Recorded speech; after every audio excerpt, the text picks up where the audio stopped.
This whole project has been one of something that is very close to my heart. It's something that has had a life of its own, has propelled me along the path that I'm on now.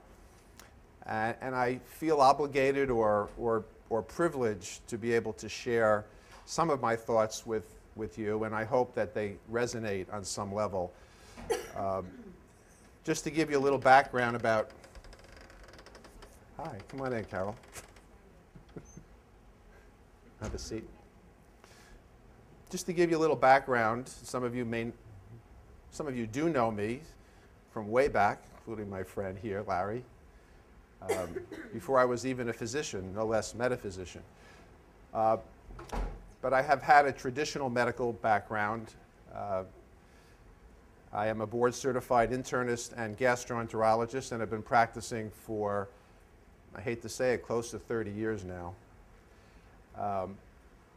But what has changed in my life, and I think what has brought me here and hopefully brought you to me, is sort of a transformation in my own awareness, my own consciousness. If I were to go back and look at my own life a little bit without being too self-serving, I might think that there might have been a sign of this way, way back. And probably even in college when I did my undergraduate BA in religious studies. Kind of put that aside and took the road that most people do take as opposed to religious studies and went into medicine and have found it very, very fulfilling. But probably there was something still missing for me. And must be 8 or 9 years ago, I kind of opened myself up to some individuals who came into my path who had different experiences than I've ever had. And that reawakened some tremendous interest in me in pursuing what I would call metaphysical truth. And I'm going to explain what I mean by metaphysics. The topic today is one that Lori Sue came up with, and I like it. There's a lot in this topic of why do we feel sick all the time. Hopefully, none of you fit into that category. But if you do, I think we can help you tonight, or at least start you on the path of your own healing. And I'm somebody that really believes that almost all healing is self-healing. But before we can heal ourselves, we have to understand the nature of reality. We have to understand what the rules of the game are. I think if somebody dropped you onto a new planet or a new piece of land and you knew nothing, the first thing you'd want to do for survival is, what do I need to do to survive? What are the rules of being on this planet, in this body, at this time? And that's really what drove me to embrace the term metaphysics. Now, metaphysics is a term that most of you have heard. Some of you actually know what it means, but most of you have more of a popular connotation. Perhaps you think of metaphysics as a scene from Harry Potter with, witches and magicians and magic potions. And if you go to a bookstore, there may be a metaphysical section with New Age, occult, paranormal. That's interesting, but it's not really what metaphysics is. And if we go to the root of the word, it actually was derived from the writings of Aristotle. He never used the word metaphysics, but several hundred years after his death, when one of his students found his writings, they found the writings to be after or above his writings on the physical world, which was physica, the word meta meaning above or after. So those writings of Aristotle became known as Aristotle's metaphysics. They happen to deal with issues, though, that are quite relevant to metaphysics. The nature of reality. Is there a soul? Is there God? So the concept began based on really legitimate writings of Aristotle. And for centuries and centuries afterwards, almost every philosopher wrote on metaphysics. I don't know how many of you happened to take philosophy in college, but I was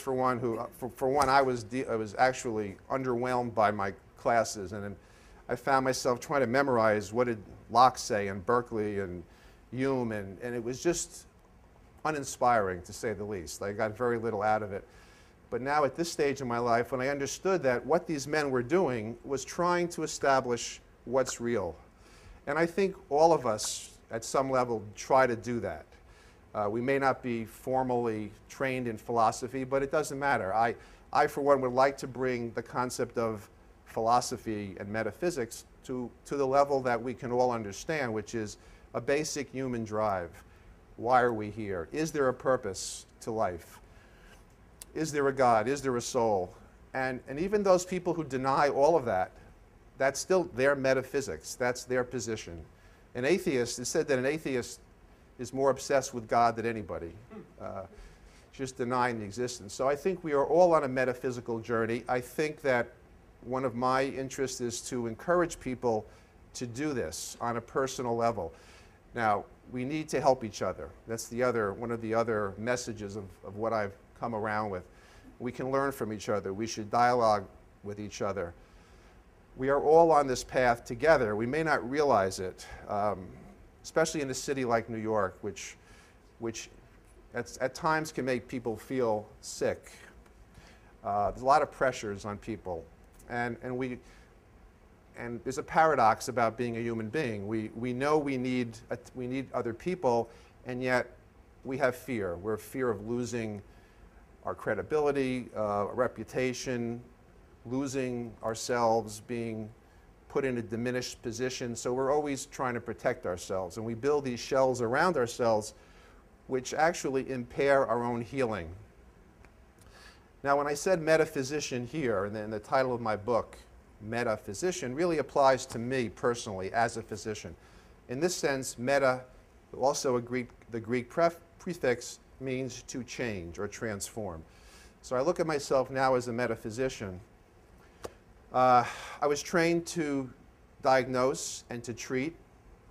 I was not trained to heal. Never heard the word healing in all my years of training, residency, fellowship.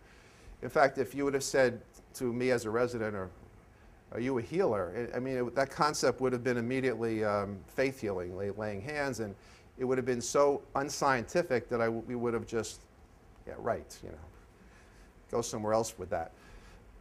But when you start to understand what healing really means, and I started to understand it, the word itself is very powerful. The root of the word to heal is to make whole. What does it mean to make whole? It means, what are we? Are we merely a physical body? Well, if that's the way I was trained, then sure, then that would suffice to explain what healing is. But if we think that we are certainly a mind and perhaps a soul, three elements that we put labels on, we have to have words to describe what we are, then literally you can't approach healing until you take into account all three aspects of people.